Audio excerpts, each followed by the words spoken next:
Private రంగంలో ఉద్యోగ ఉపాధి అవకాశాల కల్పనపై ముఖ్యమంత్రి చంద్రబాబు సమీక్ష. హైబ్రిడ్ వర్క్ ప్లేస్ విధానంలో అందరికీ అవకాశాలు సృష్టి అని సీఎం వెల్లడి. నైపుణ్య శిక్షణ ద్వారా పరిశ్రమలకి అవసరమైన విధంగా మానవ వనరులు సమకూర్చాలని సీఎం సూచన. మానవ అక్రమ రవాణాను అరికట్టడమే లక్ష్యంగా కఠిన చట్టాలు తీసుకువస్తామని హోంమంత్రి వంగలపూడి అనిత వెల్లడి. ప్రతి జిల్లాకు సైబర్ క్రైమ్ పోలీస్ స్టేషన్ ఏర్పాటు చేస్తామని స్పష్టీకరణ.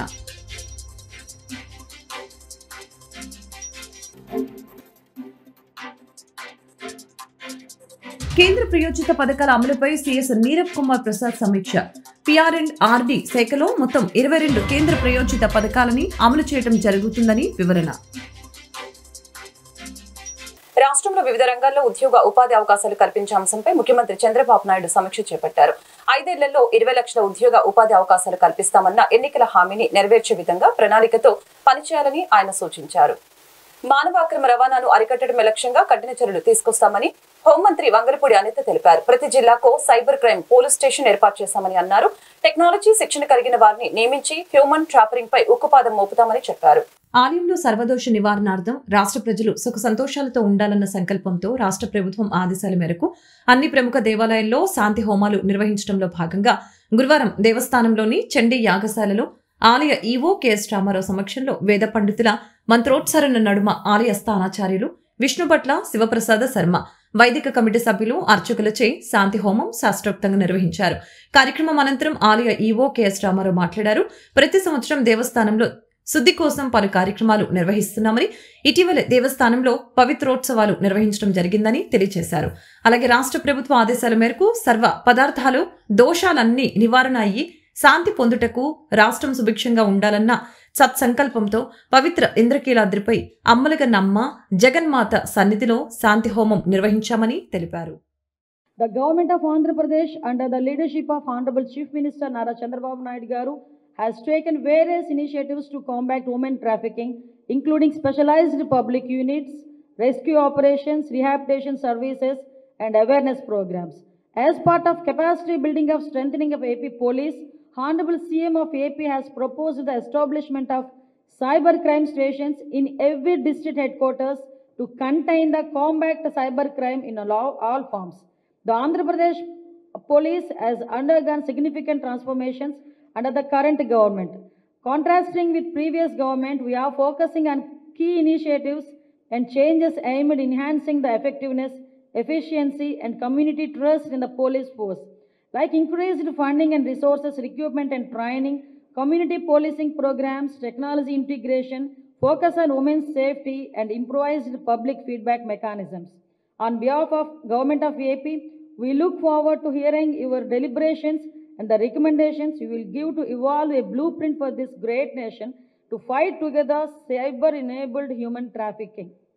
రాష్ట్రంలో అమలు జరుగుతున్న వివిధ కేంద్ర ప్రయోజిత పథకాలపై రాష్ట్ర సచివాలయంలో ప్రభుత్వ ప్రధాన కార్యదర్శి నీరబ్ కుమార్ ప్రసాద్ సంబంధిత శాఖల అధికారులతో సమీక్షించారు. రాష్ట్రంలోని అన్ని సీసీ కెమెరాలను రాష్ట్ర సచివాలయంలోనే రియల్ టైం గవర్నెన్స్ వ్యవస్థతో అనుసంధానించాలని సీఎస్ చెప్పారు. సేవాభావంతో వరద బాధితుల్ని ఆదుకోవాలని అమరావతి బహుజన ఐకాస అధ్యక్షులు పోతుల బాలకోటి పిలుపునిచ్చారు. విజయవాడ నగరాన్ని బుడమేరు ముంపుకి గురైనప్పుడు 75 ఏళ్ల వయసులో చంద్రబాబు పడిన శ్రమను ఆయన ఎంతగానో కీర్తించారు. ప్రకృతి పరంగా కానీ ఏమన్నా విపత్తులు వచ్చినప్పుడు మాత్రమే స్పందించడం అనేది చాలా మందికి అలవాటైపోయింది. అయితే ఈ సందర్భంగా ప్రతి ఒక్కళ్ళు కూడా మేము ఆదుకుంటామని చెప్పి రావటం జరుగుతూ ఉన్నదంటే దేశ విదేశాల నుంచి రామనాథం గారి నేతృత్వంలో కానీ, బాలకోటయ్య గారి నేతృత్వంలో కానీ, విదేశాల నుంచి శ్రీకాంత్ గారు కానీ, హరిబాబు గారు కానీ, ఇక్కడే ఉంటున్న రామకృష్ణ గారు కానీ, వీళ్ళందరూ కూడా ఏదైనా ఒక ఆపద జరిగినప్పుడు ఆపదకి మేము ఉన్నాము అని చెప్పి చెప్తున్నారంటే అది వాళ్ళ వ్యక్తిత్వంలో ఉన్న మంచితనంగా నేను భావిస్తున్నాను. ఇంతకు ముందు ఎప్పుడూ కూడా ఇటువంటి విపత్తులు జరిగినప్పుడు ఇన్ని వందల కోట్ల రూపాయలు ప్రజల దగ్గర నుంచి రావటం అనేది జరగల. ఆపద ఒక రికార్డు, ఈ ఆపన్నులకి సంపన్నులు వాళ్ళు ఇచ్చిన వితరణ కూడా ఒక రికార్డు. ఇదంతా కూడా ఎందుకు సాధ్యపడుతుందంటే మనిషిలో ఇటువంటి సమయాల్లోనే మానవత్వం అనేది బయటకు వస్తూ ఉంటుంది. మానవత్వం అనేది బయటకు వచ్చి అది ప్రతిఫలించడానికి ఇటువంటి సందర్భాలు ఉన్నప్పుడు మనందరికీ ధైర్యం ఉంటుంది. అమ్మాయ మానవత్వం ఇంకా బతికుంది ఈ సొసైటీలో. అటువంటి ధైర్యాన్ని ఈ రోజున ఈ వితరణ రూపంలో ప్రకటిస్తున్న వేదిక మీద ఉన్న పెద్దలందరికీ కూడా హృదయపూర్వకమైన ధన్యవాదాలు తెలియజేస్తూ, ఇటువంటి ఆపద రాకూడదు. ఆపదలో ఆదుకునే వాళ్ళు ఉండటం అదృష్టం, ఆపదలే లేకపోవటం మహా అదృష్టం. మన తెలుగు జాతికి అటువంటి మహాదృష్టం పట్టాలని కోరుకునే వాళ్ళు నేను కూడా ఒకడిని. శుభాకాంక్షలు. ఈ రోజున నా మిత్రులు రామకృష్ణ గారి ఆధ్వర్యంలో ఈ వితరణ కార్యక్రమం చేపట్టాము. భవిష్యత్తులో కూడా అమెరికా, జర్మనీ, లండన్ నుంచి కూడా మాట్లాడుతున్నాం. ఈ సహాయ కార్యక్రమాలు డైరెక్ట్ గా బాధితులకు అందాలని. జగన్మోహన్ రెడ్డి గారు నాకు తెలిసి ఇప్పటికైతే ₹1 ఇవ్వలేదు. ఇస్తాననేది చెప్పాడు ఆయన, ఆ రూపాయి ఎక్కడుందో తెలియలేదు. కాబట్టి రాజకీయాలకు అత్యంతంగా ముంపును ఆలోచించాలని చెప్పని ఈ కార్యక్రమం చేపట్టాం. ముఖ్యంగా ఈ రాష్ట్ర ముఖ్యమంత్రి 10 రోజుల పాటు మోకాళ్ళ లోతు నేలల్లో 73 ఏళ్ల పెద్ద ఆయన చేస్తున్న శ్రమకి అండగా ఉండటానికి, మన ప్రాంతానికి అండగా ఉండటానికి ఈ కార్యక్రమం చేపట్టాం. ఈ సందర్భంగా వచ్చిన పెద్దలందరికీ ధన్యవాదాలు తెలియజేస్తున్నాను. మన గోళ్ళ నారాయణరావు గారు పారిశ్రామికవేత్త, సంఘ సంస్కర్త. ఈ సందర్భంగా 2 మాటలు మీడియా వాళ్ళతో మాట్లాడుతూ కోరుతున్నాను.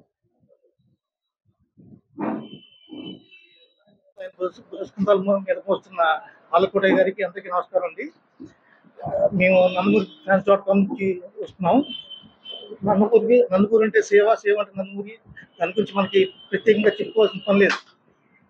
కాకపోతే నేను నందమూరి ప్రతినిధిగా నందమూరి ఫ్యాన్స్.com గురించి 4 మాటలు చెప్పదలుచుకున్నాను.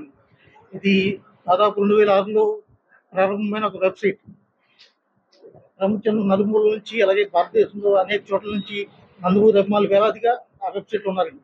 వాళ్ళు గత 17-18 ఏళ్ళు అనేక చారిటీ యాక్టివిటీస్లో ముందున్నారు వాళ్ళు. అట్లాగే ఈ కార్యక్రమానికి ముఖ్యంగా 2 థ్యాంక్స్ చెప్పుకోవాలంటే NFDP తరఫు నుంచి. అందులో ముఖ్యంగా మన బాలకోటయ్య గారికి సుపరిచితుడు, మా ప్రియమిత్రుడు శ్రీకాంత్. ఆయన జర్మనీలో సైంటిస్ట్గా వర్క్ చేస్తా, అట్లాగే ఇండియాలో కూడా పలు వ్యాపారాల్లో చురుకుగా ఉండే మనిషి. ఆయనకి థ్యాంక్స్ చెప్పుకోవాలి. అట్లానే కేపీ చౌదరి ఇచ్చిన హామీలను ఖచ్చితంగా అమలు చేసి రాష్ట్ర ప్రజల అభిమానాన్ని సీఎం చంద్రబాబు నాయుడు చూరగొంటున్నారని టీడీపీ స్టేట్ మైనార్టీ సెల్ ప్రధాన కార్యదర్శి మహమ్మద్ ఫతవుల్లా స్పష్టం చేశారు. రాష్ట్రంలోని ముస్లిం మైనార్టీల కోసం, వారి అభివృద్ధి కోసం శ్రమిస్తున్నారని అన్నారు. మన ప్రియతమ ముఖ్యమంత్రి నారా చంద్రబాబు నాయుడు గారు ఎలక్షన్ లో ఏదైతే హామీలు ఇచ్చారో ఆ హామీలన్నీ తూచా తప్పకుండా పాటిస్తున్నారు. ఇచ్చిన హామీల్ని తూచా తప్పకుండా పాటించే నాయకుడు, ముఖ్యమంత్రి భారతదేశంలోనే ఎవరైనా ఉన్నారంటే అది కేవలం నారా చంద్రబాబు నాయుడు గారు. 100 రోజుల్లో ఆయన పాలన మనం చూస్తే ఇంటింటికి మనం మన ఎంపీ కేసినేని శివనాథ్ చిన్ని గారితో తిరిగినప్పుడు ఇది మంచి ప్రభుత్వం అనే స్టిక్కర్లు మా దగ్గర నుంచి తీసుకొని ఇంటి ఏదైతే డోర్కి వెళ్తామో ఆ ఇల్లు వాళ్ళే ఆ డోర్కి అతికించుకుంటున్నారు, మమ్మల్ని స్వాగతిస్తున్నారు, చాలా బాగా మంచి పాలన చేస్తున్నారని.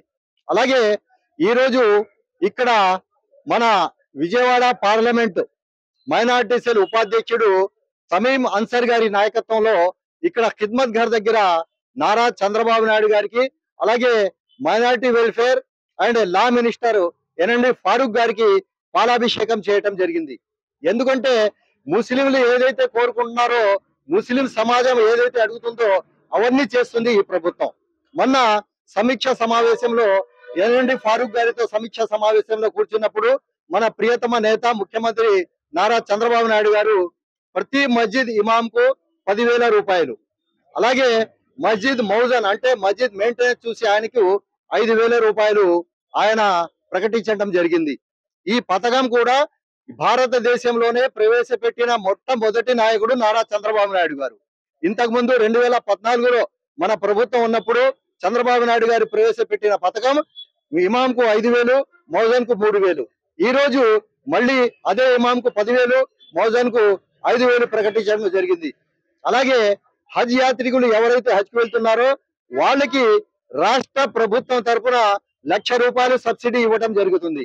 అలాగే మస్జిద్లకి ఏదైతే మస్జిద్ కు ఇన్కమ్ తక్కువ ఉంటుందో, చిన్న చిన్న మస్జిదులు ఉంటాయో విలేజెస్ కానివ్వండి, సిటీలో కానివ్వండి, ఆ మస్జిద్ యొక్క మెయింటెనెన్స్ కి కూడా నెలకు ₹5,000 ప్రకటించడం జరిగింది. అలాగే మస్జిద్ మరమ్మతులకు కూడా డబ్బులు ప్రకటించడం జరిగింది. ఇలాగా హజ్ హౌస్ కూడా కడపలో ఉన్న హజ్ హౌస్ ను ముందు ఉపయోగంలోకి తెస్తామని చంద్రబాబు నాయుడు గారు ప్రకటించారు. అలాగే విజయవాడ దగ్గరలో కూడా అమరావతి గాని విజయవాడ సిటీలో గాని ఒక మంచి హజ్ హౌస్ కడతామని ప్రకటించడం జరిగింది.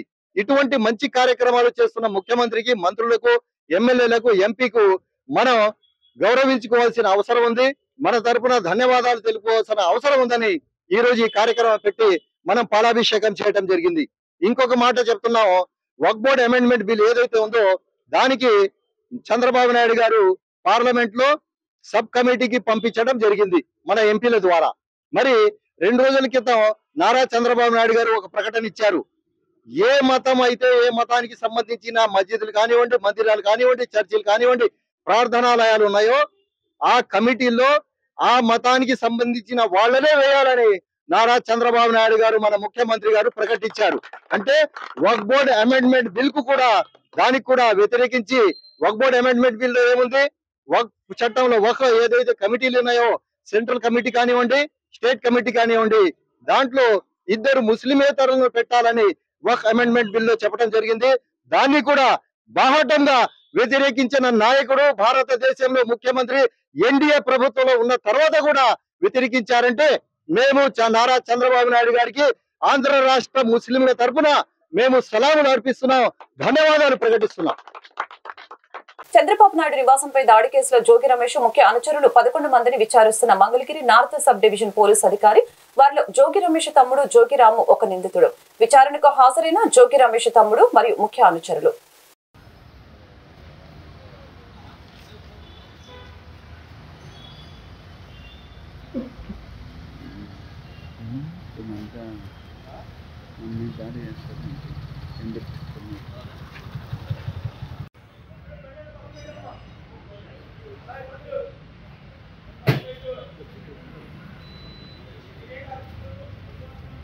గత వైసీపీ పాలనలో ప్రముఖ పుణ్యక్షేత్రం తిరుమల తిరుపతి ప్రతిష్ట మంద కలిసిందని గుంటూరు తూర్పు ఎమ్మెల్యే మహమ్మద్ నజీర్ అహ్మద్ ఆరోపించారు. దోచుకోవడం, దాచుకోవడం లక్ష్యంగా పెట్టుకున్న వైసీపీ పెద్దలు సిగ్గు లేకుండా తిరిగి రోడ్లపైకి వస్తున్నారని దుయ్యపట్టారు.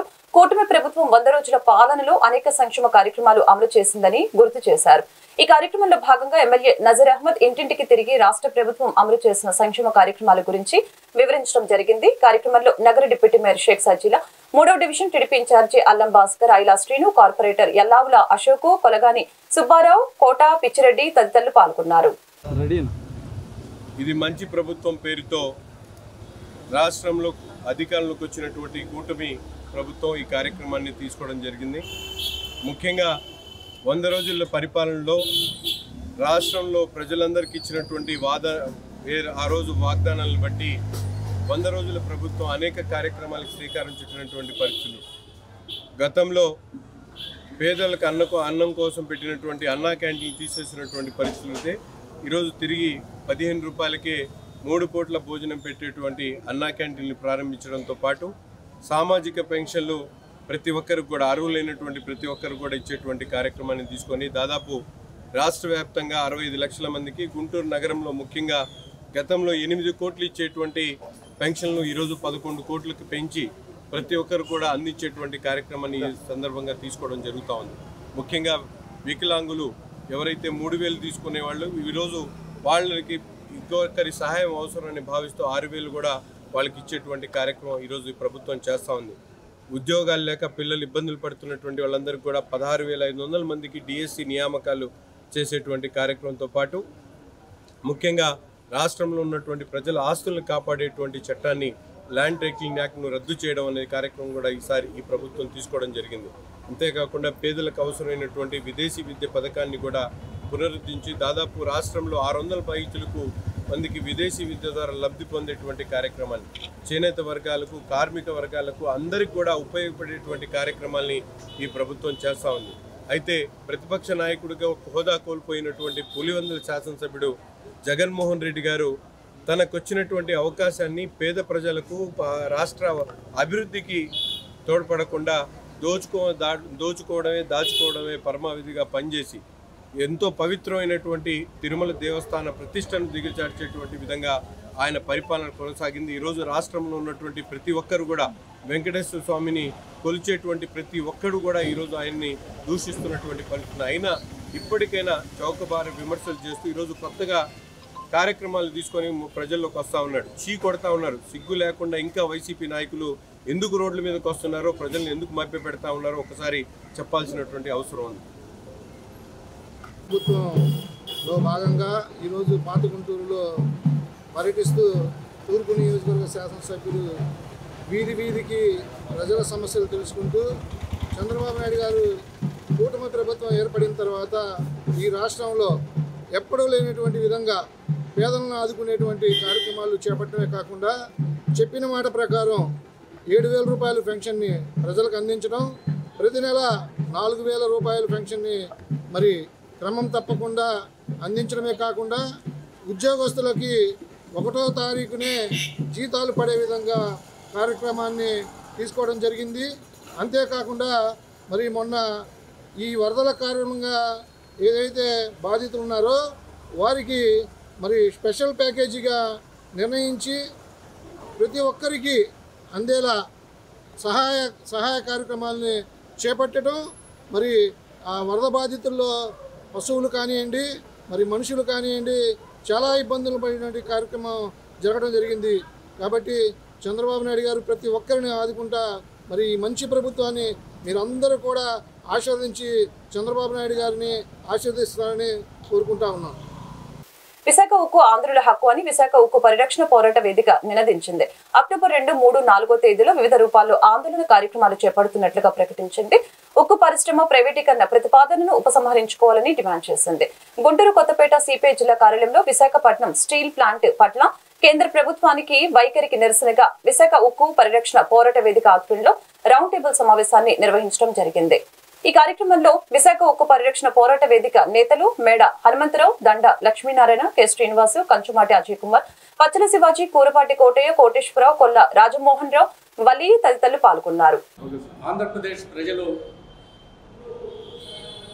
55-60 సంవత్సరాల క్రితం 32 మంది బలిదానంతో ఆ రోజు పెద్ద ఎత్తున కొన్ని నెలల పాటు ఆందోళనలు చేసి, త్యాగాలు చేసి, పోలీసు లాఠీలకు గురై అనేక త్యాగాలు చేసి విశాఖ ఉక్కు ఫ్యాక్టరీని ప్రభుత్వ రంగ సంస్థని సాధించుకోవడం జరిగింది.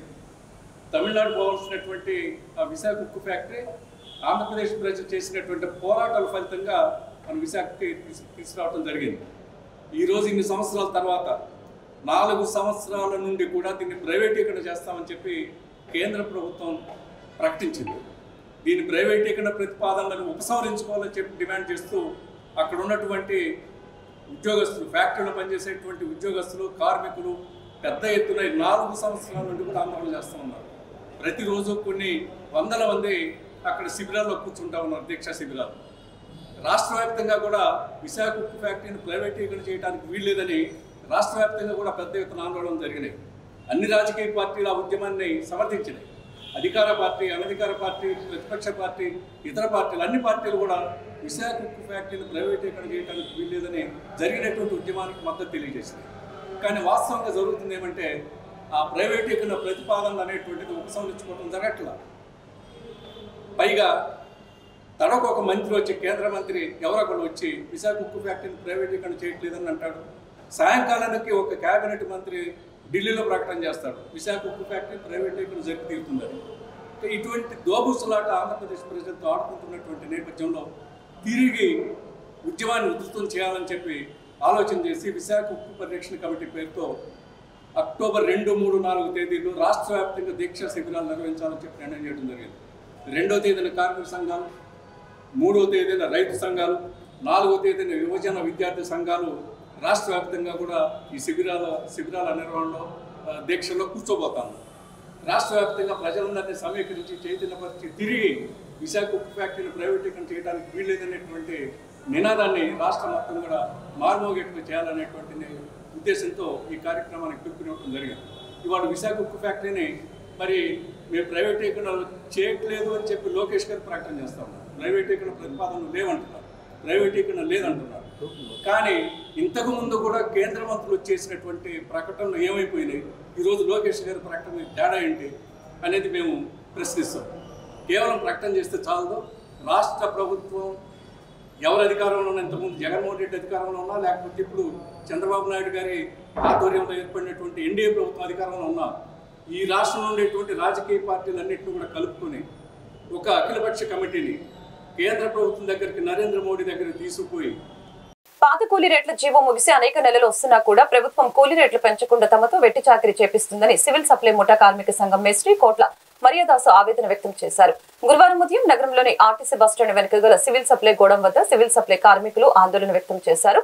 అనంతరం మీడియాతో మాట్లాడారు. కోట్ల మరియదాసు మాట్లాడుతూ తక్షణమే రాష్ట్ర ప్రభుత్వం స్పందించి కూలీ రేట్లను పెంచాలని, లేని పక్షంలో రాష్ట్ర వ్యాప్తంగా ఆందోళన చేస్తామని హెచ్చరించారు. ఈ రోజు గుంటూరు కొత్తపేటలో భారతీయ జనతా పార్టీ గుంటూరు తూర్పు నియోజకవర్గంలో డాక్టర్ శనకర ఉమాశంకర్ గారు మరియు 6వ మండల అధ్యక్షులు సురేష్ కుమార్ జైన్ ఆధ్వర్యంలో ఈరోజు పండిత్ దీన్ దయాళ్ ఉపాధ్యాయ జయంతి వేడుకలు ఘనంగా చేయడం జరిగింది. ఈ కార్యక్రమం సందర్భంగా పెద్ద ఎత్తున యువకులు బీజేపీ పార్టీలోకి చేరడం జరిగింది. యువకులకి బీజేపీ సభ్యత్వాన్ని ఇచ్చి బీజేపీ పార్టీలోకి ఆహ్వానించడం జరిగింది. అదేవిధంగా ఆ విద్యార్థులకి భారతీయ జనతా పార్టీలోకి సభ్యత్వం ఇవ్వవలసిందిగా అందరినీ ఆ యువకుల్ని కోరటం జరిగింది. గుంటూరు తూర్పు బీజేపీ కో కన్వీనర్ రఫీ గారు మరియు 1వ మండల అధ్యక్షులు దుర్గాప్రసాద్ గారు, 6వ మండల అధ్యక్షులు సురేష్ కుమార్ జైన్ గారు మరియు కార్యకర్తలు ఈ కార్యక్రమంలో పాల్గొన్నారు. అందరికీ ధన్యవాదాలు. ఈరోజు చాలా ఇంపార్టెంట్ డే బీజేపీకి. సో బీజేపీకి వచ్చేటప్పుడు ఒక విషయం మీకు చెప్పాలనుకుంటున్నాను. ఇంటిగ్రల్ హ్యూమనిజం అంటే ప్రతి ఒక్కరికి దేశం యొక్క ఫలాలు అందాలి అనే ఒక సిద్ధాంతం మీద బీజేపీ నిలబడి ఉంటుంది. ఆ సిద్ధాంతాలన్నిటిని రాసింది దీన్ దయాళ్ ఉపాధ్యాయ గారు. ఇవాళ ఆయన జయంతి సందర్భంగా మీరందరూ రావటం ఇంకా ఆనందంగా ఉంది. ఒక చిన్న ఫ్యామిలీలో పుట్టి పెరిగి సివిల్స్ ఎగ్జామ్స్ దాకా రాసి ఒక ఫిలాసఫీ, ప్రతి పార్టీకి ఫిలాసఫీ ఉంటుందో లేదో కానీ బీజేపీకి ఫిలాసఫీ ఉంటుంది. మీరు ఏ పార్టీ వాళ్ళు చూసినా బీజేపీ వాళ్ళంటే కొంచెం సిన్సియర్గా ఉంటారు అని తెలియకుండా మీ మనసులో ఒక భావం కలిగి ఉంటుంది. ఎందుకు ఆ భావం కలిగి ఉంటుంది అంటే, నేను 3 స్టేట్స్ హెడ్ని కలవడానికి వెళ్ళాను ఒకసారి. ఆయన ఒక చిన్న మంచం వేసుకొని ఫ్యాన్ వేసుకొని తన ప్లేట్లో తన అన్నం పెట్టుకొని తింటున్నాడు. ఒక ఫోన్ వచ్చింది, జీ బాగున్నారా అంటున్నారు. అది ఎవరా అని చూస్తే ఒక స్టేట్ సీఎం. వాళ్ళు అంత సింపుల్ లైఫ్ లీడ్ చేస్తారు. వాళ్ళ లైఫ్ దేశానికి అంకితం చేస్తారు. అటువంటి పార్టీ బీజేపీ. ఒకసారి బీజేపీని కానీ కరెక్ట్గా అర్థం చేసుకున్నట్లయితే దాన్ని మీరు ఎప్పుడు వదిలిపెట్టరు. ఇన్ని 100 దేశాలుంటే మన సనాతన ధర్మాన్ని కాపాడే దేశం ఇదొకటే. పక్క ధర్మాన్ని కూడా గౌరవిస్తాం, మన ధర్మాన్ని కూడా కాపాడే దేశం మనం ఒకటే.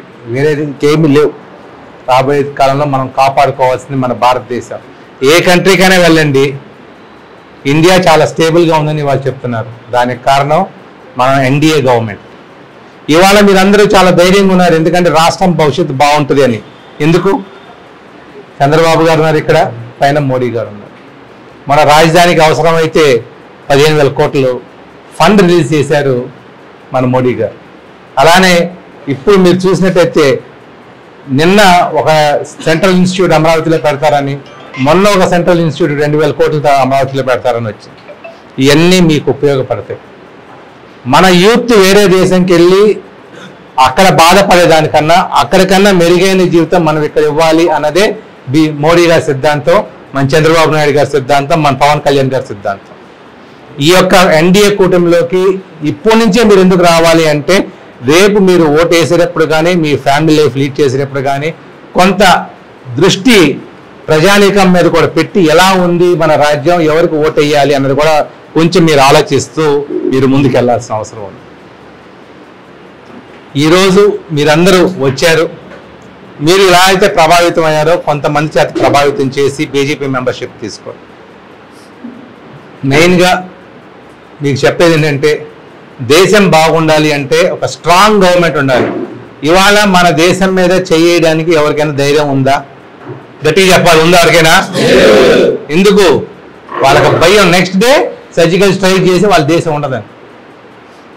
అమెరికాని చూసి ఎంత భయపడతారో ఇవాళ ఇండియాని చూసి ప్రతి ఒక్క దేశం అంతే భయపడుతుంది. దానికి కారణం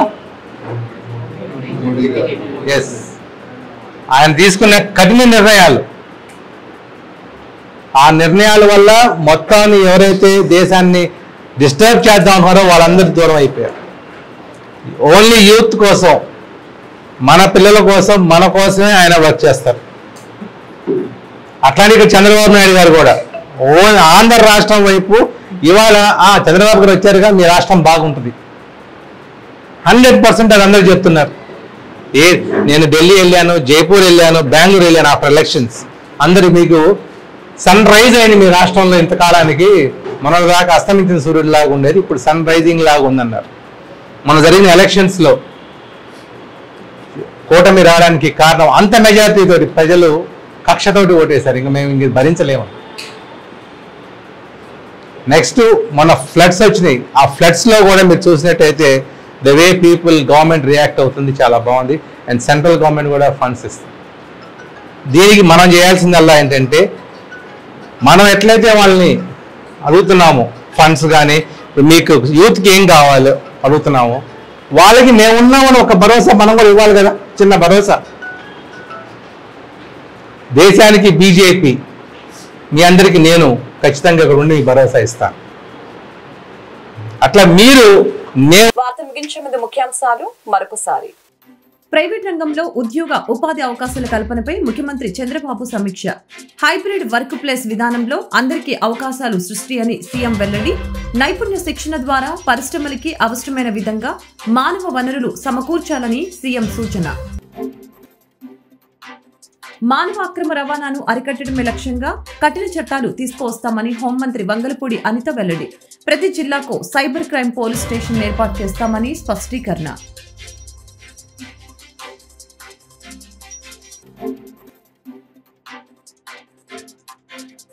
కేంద్ర ప్రయోజిత పథకాల అమలుపై సీఎస్ నీరబ్ కుమార్ ప్రసాద్ సమీక్ష.